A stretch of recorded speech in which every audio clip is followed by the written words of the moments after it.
Et cela voudrait dire évidemment que les choses vont relativement vite. Ce qui interpelle Pierre Laurent, évidemment, c'est la rapidité de cette progression russe. Comment l'expliquer? Où se trouve l'armée ukrainienne? C'est un grand problème. Elle se trouve, je pense, aux mêmes endroits que se trouvait l'armée géorgienne en 2008.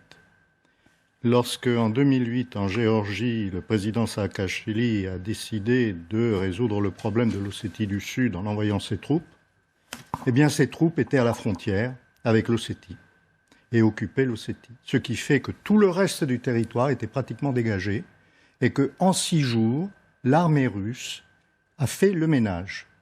Et aujourd'hui, je pense que c'est à peu près la même chose. Les troupes les plus combattantes ukrainiennes sont sur la ligne du Donbass.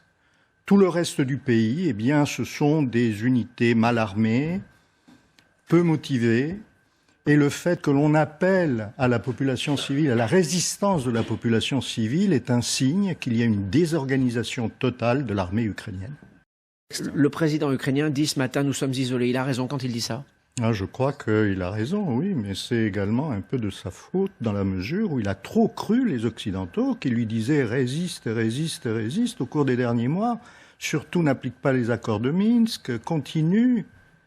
Il pensait qu'il allait avoir un soutien, y compris militaire. Il en était persuadé. De la même manière que, je reviens sur la Géorgie en 2008, le président Saakachvili comptait sur l'intervention immédiate des États-Unis, qu'il n'a pas eue.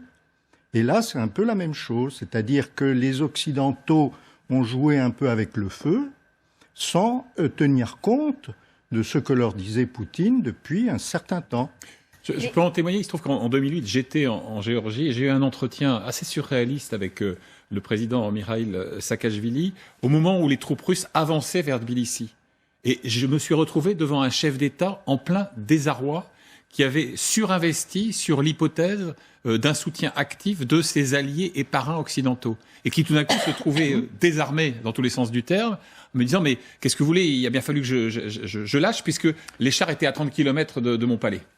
Je voudrais ajouter quelque chose en ce qui concerne Kiev. Il n'y a pas que le président qui se trouve à Kiev, il y a également les infrastructures du commandement militaire. Il y a beaucoup d'objectifs qui peuvent être atteints effectivement par des commandos. Je ne pense pas que les chars investissent la ville. Ce serait coûteux, certainement en hommes et en matériel, alors que des commandos et des frappes précises pourraient faire le travail pour eux. Pierre Laurent, Emmanuel Macron dit aussi il faut laisser ouverte la porte au dialogue. On dialogue comment aujourd'hui avec Vladimir Poutine?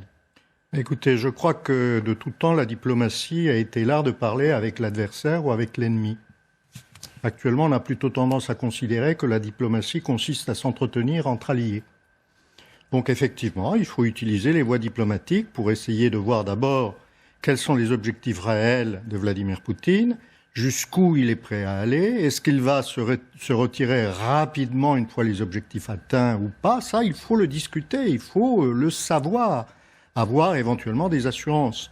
Le président Macron a eu le courage, je dois reconnaître, d'aller essayer de trouver une solution à Moscou et à Kiev. La solution n'a pas été trouvée, alors qu'avec le président Poutine, il avait établi un principe de solution, éventuellement de reprise des négociations sur les accords de Minsk II. Et visiblement, il s'est heurté à une fin de non-recevoir de la part de l'Ukraine.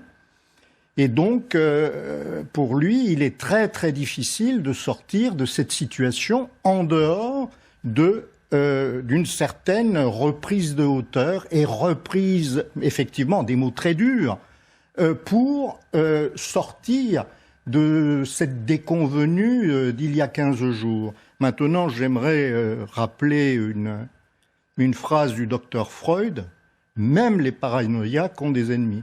Voilà.